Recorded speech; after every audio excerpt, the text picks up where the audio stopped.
Shalom.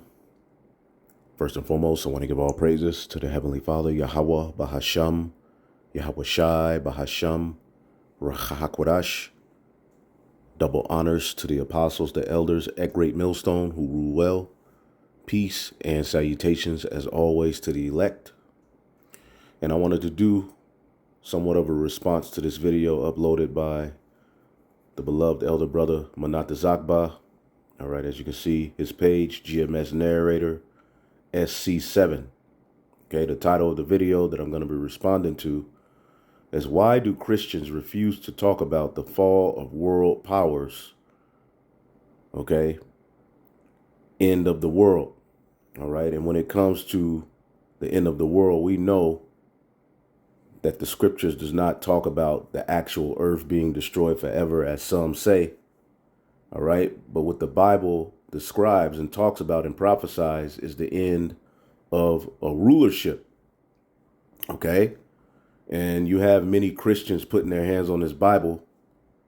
Okay, and when they talk about the kingdom that comes, they don't talk about Babylon the Great fallen. Okay, they don't talk about the throne of David. What a lot of them do, as he talked about, and we talked about it earlier. You had this weird Jake Christian, who had a lot of followers, a lot of likes. And he's talking about how the kingdom is going to come. And he's talking about, fallen angels, the Antichrist. And there's always the Antichrist. If there's just one anti-Messiah, that's going to pop up with a trench coat in the latter days with a gold tooth, okay, and ruin every damn thing. No, the anti-Messiah is a spirit. As the scriptures tell you, there's many Antichrist or anti-Messiahs. And when you look that up, that was speaking about particular people who came amongst the church and who wasn't right. All right. And who ultimately was ordained to be fallouts and to ultimately come against the church. But really, it's a spirit as well. All right. That dwells in this whole world. This whole world has what? An anti-Messiah vibration when it comes to the policies and what people are crying and marching for. Everything that people uplift, it's wicked and it's against the law, statutes, and commandments of Yahweh Bashim Yahweh Shai. Okay, and they want this world to continue. So if you want this world to continue, okay, and you're self-willed, you're an anti-Messiah.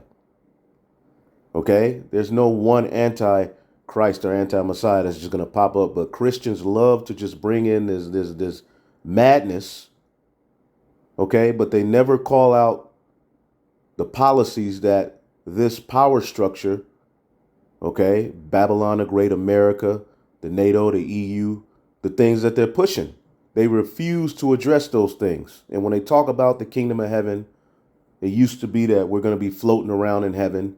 Now they're listening to us. Now they know it's going to be on earth, but they never want to tie it to the throne of David. And they never want to tie it to the fall of Esau. And they damn sure don't want to tie it to the Israelites being brought out of captivity, because that would go against the small hats, the Amalekites, okay, who, according to the book of Numbers, they would be the first of the nations. As a matter of fact, let's get the book of 2nd Esdras, the 6th chapter, in the 7th verse. Okay, 2nd Esdras 6 and 7. Then answered I and said, what shall be the parting asunder of the times, or what shall be the end of the first and the beginning of it that follow it? All right. Now, when you deal with this question, you have to go into what? The history. And you have to know and understand that Isaac promised, all right, both Jacob and Esau world rulerships. Okay. But one would come first and the other would follow. One would be temporal. Okay. Esau's blessing is temporal, but the other would be everlasting, and that's Jacob. Okay, and according to Numbers, the 24th chapter, all right, when a particular heathen, Balaam, was sent to put a curse on us, the Lord gave him a vision of ultimately what was going to happen concerning the children of Israel. All right, and he saw the Messiah coming, taking down the heathen, and he said a particular thing that's very important. As a matter of fact, I think I have it here. Okay, let's get this. Numbers 24 and 19. Out of Jacob, now this is a vision of end time prophecy. Out of Jacob shall come he that shall have dominion, that's Yahweh the Messiah, and shall destroy him that remaineth in the city. Okay, Babylon the Great is going to be destroyed. And when he looked on Amalek, the small hats, he took up this parable. Okay, and when you look at this beast system that controls the world right now, America, which is Babylon the Great, NATO, and the EU, all right, who really controls it is the Amalekites, which they're Edomites. The small hats, the 1948 are the people who say that they're the chosen. They run the banks, Hollywood, and everything else. Monsanto. Okay, and that's a prophecy that what they're doing as they have all of this power, it fulfills what Isaac told them, that they would have the fatness of the earth, the dew of heaven from above, and they would live by the sword. That's their blessing. But the thing is, that's a world domination. Okay, so right here, okay, this particular heathen Balaam saw this vision, and he said when he looked on Amalek, he took up this parable and said Amalek was the first of the nations, but his latter end shall be that he perish forever. Reading this in the NLT, then Balaam looked toward the people of Amalek, and he delivered this message. Amalek was the greatest of the nations, but its destiny is destruction. Okay, now when you look up this word first, okay, Amalek was the first of the nations. Okay, Ra'ashiath, beginning, chief, beginning, first, chief, choice part. He would have the fatness of the earth and the dew of heaven from above first. Okay, he would be the head, chief, front, beginning. Okay, he would have the fatness of the earth first. So the question being asked here in Second Esdras, the 6th chapter, in the 7th verse is, then answered I and said, when shall be the parting asunder of the times, or when shall the end of be the end of the first, which is Esau's world, in the beginning of it that followed? Now let's prove that that's talking about Esau's world. And when he said unto me, from Abraham unto Isaac, when Jacob and Esau were born of him, Jacob's hand held first the hill of Esau, for Esau is the end of the world. Okay, and Jacob is the beginning of it that follow it. So as the elder is posing this question, okay, why do Christians refuse to talk about the fall of world powers? Okay, when you deal with these Christians, if they're talking about the kingdom, they're damn sure not talking about the destruction of Babylon, and they're damn sure not talking about the fall of the beast system, okay, as pertains to the end of the world, which is the end of Esau's world. Okay, now another thing we said is they never talk about the Israelites being delivered out of captivity. Okay, the final captivity of the Israelites is synonymous with the fall of Esau's world and the beginning of the kingdom of heaven. Point blank period, the Israelites will be delivered out of captivity according to prophecy. Okay, let's get the book of Jeremiah, the 30th chapter, real quick. And then we'll get Daniel and we'll end it. I don't want to make this too long. But this is Jeremiah 30, promises of deliverance. The word that came to Jeremiah from Yahweh, saying, thus speaketh, all right, Yahweh, the God of Israel, saying, write thee all the words that I have spoken unto you in the book. Okay? For lo, the days come, saith the Lord, that I will bring again the captivity. Okay? I will bring again the captivity of my people Israel and my people Judah, saith the Lord. Okay? That's the 12 tribes of Israel. Okay? And that's the tabernacle of David. The last time we all agreed as one nation was when we acknowledged David as king and when Solomon forwarded the kingdom for 40 years. But after Solomon's fall, we went through these various different captivities that Daniel, the prophet, describes, which would lead up to us being delivered out of the final captivity, which would be Babylon the Great. And we'll show you. So the thing it says here, I will bring again the captivity of my people Israel and my people Judah, saith the Lord, and I will cause them to return to the land that I gave their fathers, and they shall possess it. All right. And a lot of these Christians like to tiptoe around these prophecies because they are of the opinion, okay, and they can't keep their thing going if they talk down on those people who are in the land saying that they are a fulfillment of Judah and Israel returning to the Holy Land, which is a damn lie because it was going to be a miraculous second coming before the 12 tribes return to that land. They're not going to return to that land, okay, on their own. Okay, and they're going to return as all 12 tribes. It's not going to just be the Jews. Where's all of the rest of the tribes? No, and it's going to be a miraculous second coming before that happens, before we return to that land. And the Bible describes it to a T. All over the Bible does it describe how we're going to be gathered from all of these various different nations via in the chariots, perfected and beautified, and then New Jerusalem is going to come down and set up the throne of David on earth. Okay? So he's going to take us out of captivity, which would then say what? If we're at the end, because you got a lot of Christians that say we're at the end. So if you believe that these people are the true chosen people, how do they own everything? And why ain't they in captivity? How do they own Monsanto? How do they own the banks? How do they have all of this control? How do they get billions of dollars in aid annually, sometimes monthly, from Babylon the Great and all of these various different countries for what happened unto them in the form of the HOLO cost, right? They get all kind of money for that. The true Israelites will be in a position where nobody will be seeking their welfare. And they will be through. They will be in a position of difficulty and they will be prophesying. See, but that's, people don't link any of those things to end time prophecy and how the kingdom of heaven will be ushered in. And I will cause them to return to the land that I gave their fathers, and they shall possess it. And these are the words that Yahweh spake concerning Israel and concerning Judah, the 12 tribes of Israel. All right, now let's get Daniel the 7th chapter. Okay, because the kingdom of heaven is synonymous with the fall of a world rulership. Again, what is the elder asking? Why do Christians refuse to talk about the fall of world powers? Huh? Because the majority of these Christians work, all right, for the people who are in power. Okay, and they speak, all right, they try to tiptoe around the reality of things. Okay?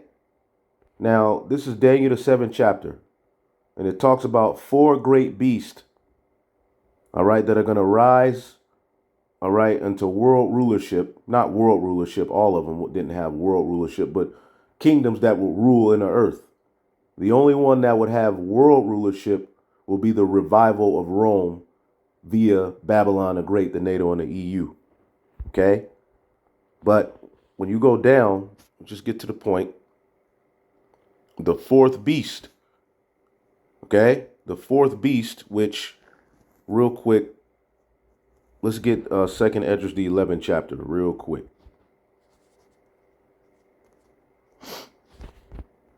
Second Esdras the 11th chapter.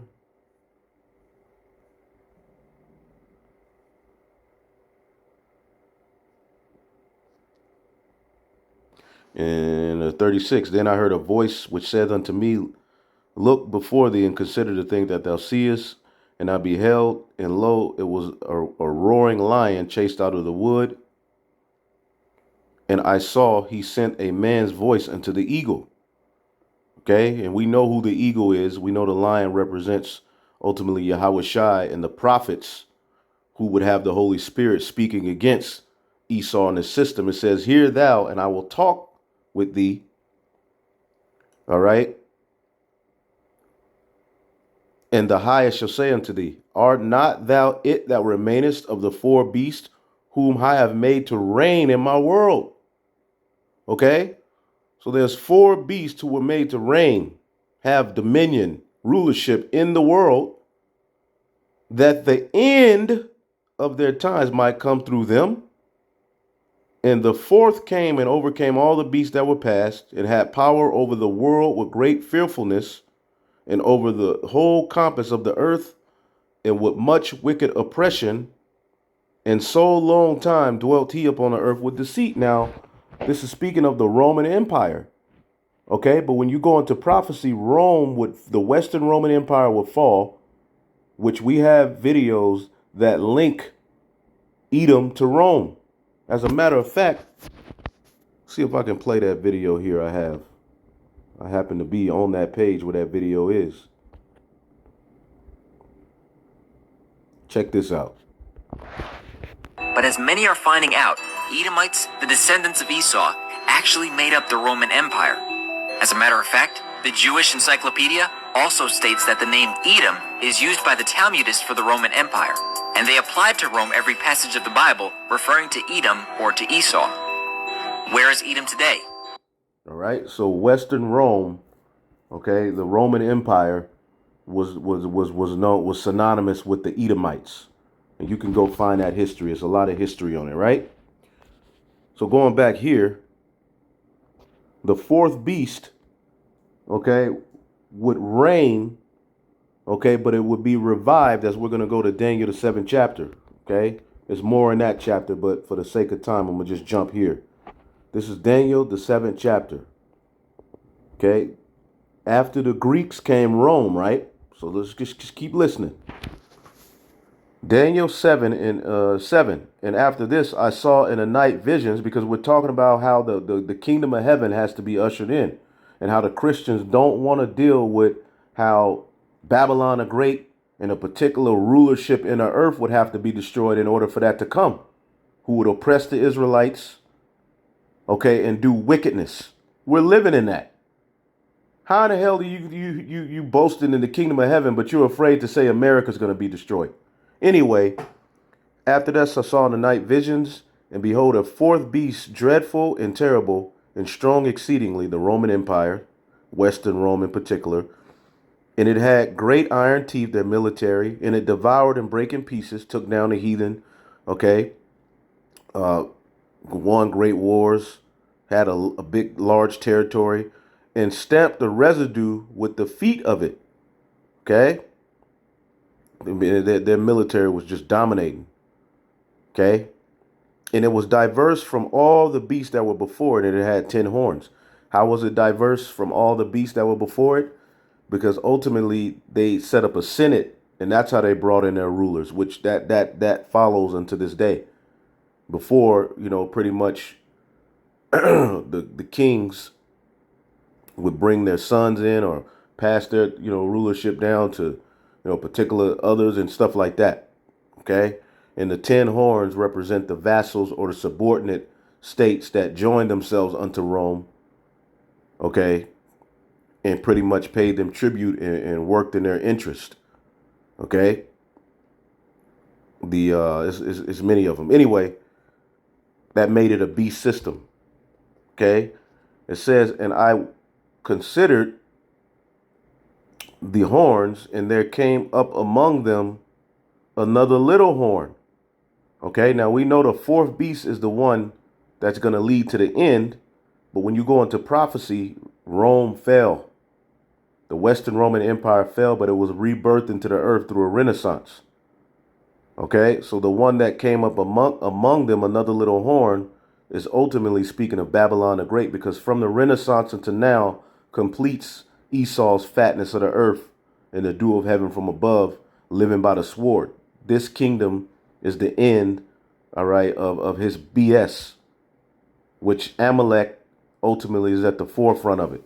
And this is why you have the regular, everyday Edomites cursing out the Amalekites. Anyway, let's read this in the NLT. And as I was looking at the horns, suddenly another small horn appeared among them. 3 of the first horns were torn out by the roots to make room for it. This little horn had eyes like a human and a mouth boasting arrogantly. All right. And we're seeing that now. The 3 horns that were plucked up by the roots, going to the French, the Spanish, and the British, because America came out of the British. This is going into prophecy. And it says the little horn, which this is speaking of Babylon the Great, had eyes like a human, okay, but boasting arrogantly, meaning here it is, they're just men, but through their science, they're boasting and conquering the Most High, conquering reality, conquering humanity, conquering the spiritual aspect of everything. Okay, change the being able to change sex and doing all of this madness. We're seeing it. We're seeing them boast arrogantly, man. Okay, but look what happens here. It's through this kingdom I beheld, till the thrones were cast down, and the Ancient of Days did sit, the Most High. The Most High sets judgment through this fourth beast, who was revived into the earth via Babylon the Great, starting at the Renaissance, but then eventually leading up to Babylon the Great, NATO and the EU. And I beheld till the thrones were cast down, okay? All of these heathen put in their place. In the Ancient of Days, the Most High God Yahweh did sit, whose garment was white as snow, and the hair of his head like the pure wool, and his throne was like the fiery flame, and his wheels as a burning fire. Okay? So he's getting ready to set judgment. Okay? So you keep reading. Ooh. Let's read that in NLT, verse 10. And a river of fire was pouring out, flowing from his presence. Millions of angels ministered unto him.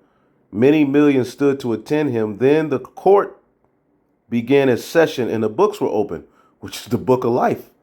It's time to deliver the elect and take down these heathen. Okay? So, and we're just about there. Okay?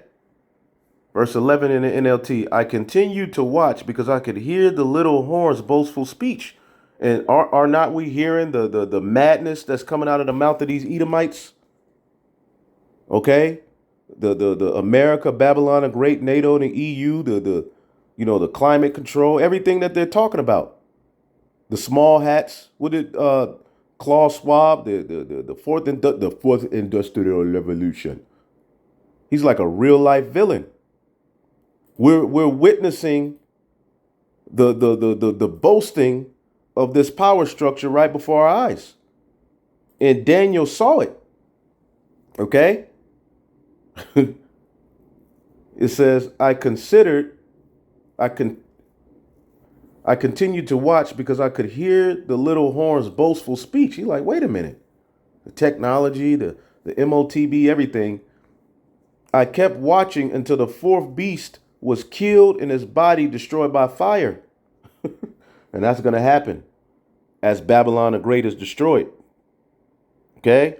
It says the other three beasts had their authority taken from them, but they were allowed to live longer, meaning the other heathen nations, once Esau falls, they're going to have their authority taken from them. Okay?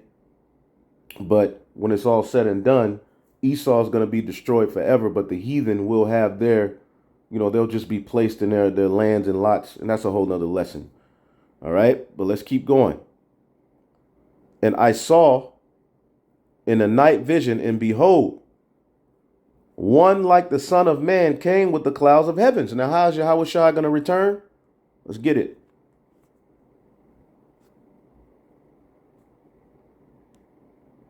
Because he's coming to take down all of the heathen. Okay, but Esau is of the only ones that's going to be utterly obliterated. Okay, this is Revelation chapter 1 and 7. Behold, he cometh with clouds. Okay, and every eye shall see him, and also they which pierced him, and all the kindreds of the earth shall wail because of him. Even so, Aman. Okay, and if you cross-reference that, it's just taking you to, boom, it took you to Daniel 7 and 13. I mean, that's all we need. And there's various other scriptures, but boom, just for the point of time. Okay, because when you read verse 13, it says, and I saw in the night vision in the King James, and behold, one like the Son of Man came with the cloud of heavens and came to the Ancient of Days, and they brought him, all right, before him, showing you that the Most High and Yahweh Shai are two separate powers. Okay, they agree in one. They're one in the sense of they're agreeing together. All right, Yahweh Shai does the will of his Father. Okay, and we are fighting to get back in that order as well. Okay, and what happens? And there was given him dominion and glory and a kingdom. Okay, and a kingdom that all nations and languages should serve. And his dominion is an everlasting dominion which shall not pass away, and his kingdom is that which shall not be destroyed. So what had to happen in order for this kingdom to come was the fourth beast, okay, which would be, that's the Western Roman Empire, that would be revived into the earth, would live, talk all of this crap, all right? It also, when you go down in this chapter, let's see here. Let's see here. Let me just get to a point.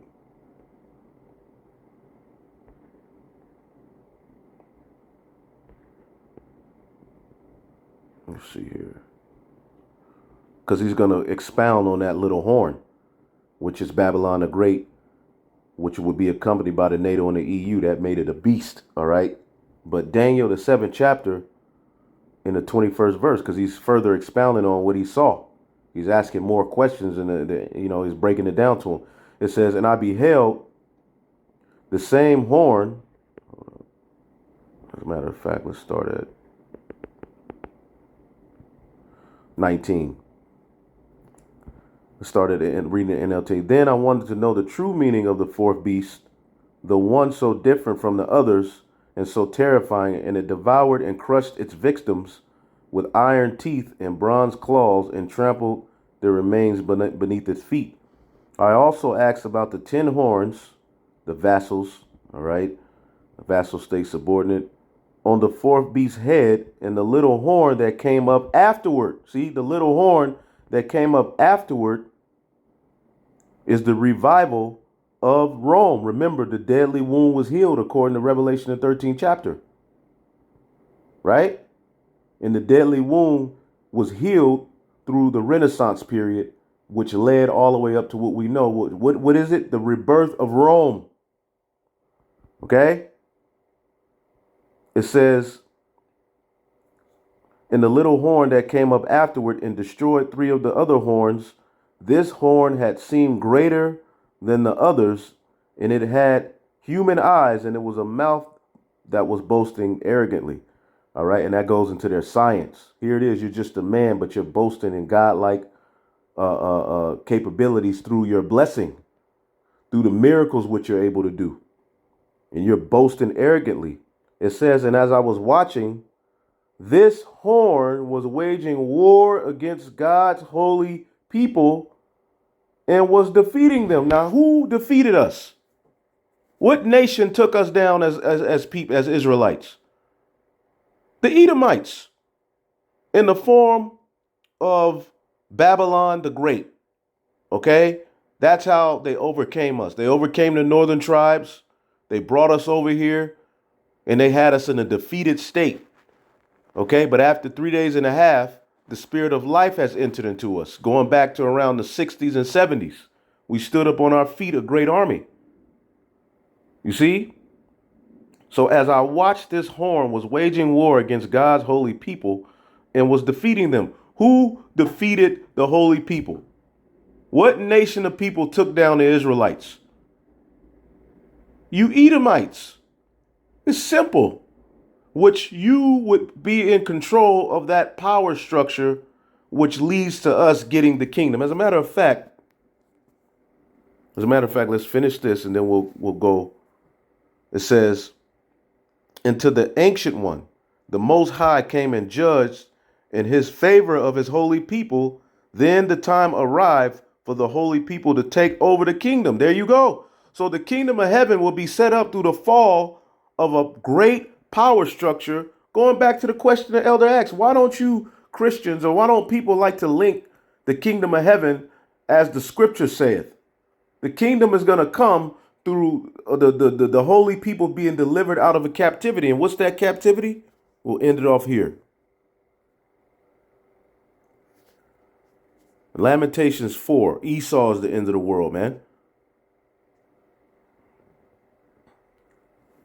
Lamentations 4 and 21. Rejoice and be glad, O daughter of Edom, that dwelleth in the land of Uz. The cup also shall pass through unto thee. Thou shalt be drunken and shall make thyself naked. Okay, and that's what's happening to these Edomites right now. They're drunken. They're in slippery places. They're exposing themselves. They're being exposed. Okay, so rejoice. You had world rule. You had rulership. You had dominion. You lived by the sword. You what Isaac gave you, you used it to a T. You got this sign. You planning on bringing a charagma, your fourth industrial revolution, and all of this BS, right? The punishment of thine iniquity is accomplished, O daughter of Zion, the Israelites. He will no more carry thee away into captivity. He will visit thine iniquity, O daughter of Edom. He will discover thy sins. So the final captivity to where the Israelites will never see captivity again is going to come through Esau, who controls, all right, what is saw by John the Revelator in Revelation, the 18th chapter, in other chapters as well. Babylon the Great, the fall of Babylon, okay, which ultimately is the little horn that issued forth from the fourth beast, okay. And as we were reading in Second Esdras, the 11th chapter, once that horn is destroyed, okay, verse 44, the highest have also looked upon the proud times. That's why he's setting judgment, and he's going to send his son, and behold, they are ended, and his abominations are fulfilled. Therefore appear no more thou eagle, you Edomites, your power structure, nor thy horrible wings, nor thy wicked feathers, nor thy malicious heads, nor thy hurtful claws, nor all thy vain body. Your Caesars, which all of them are back here today, that all the earth may be refreshed, and may return, being delivered from thy violence, that she may hope for the judgment and mercy of him that made her.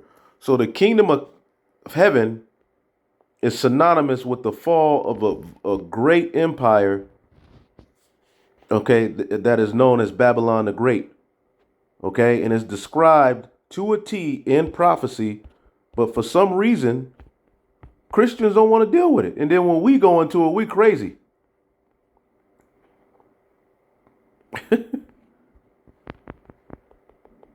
Verse 25, Daniel 7 and 25.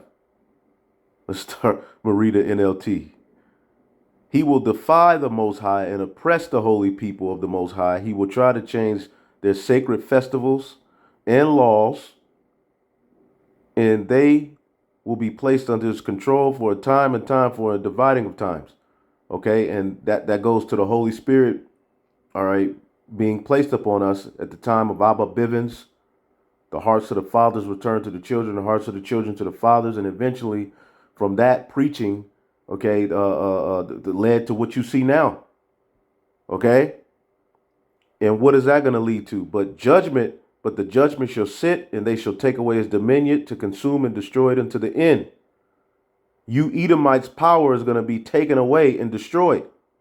And the kingdom and dominion under heaven, and the greatness of the kingdom of under heaven shall be given to the people of the saints of the Most High, whose kingdom is an everlasting kingdom, and all dominion shall serve and obey him. Boom. Hopefully I'll edify. Shalom.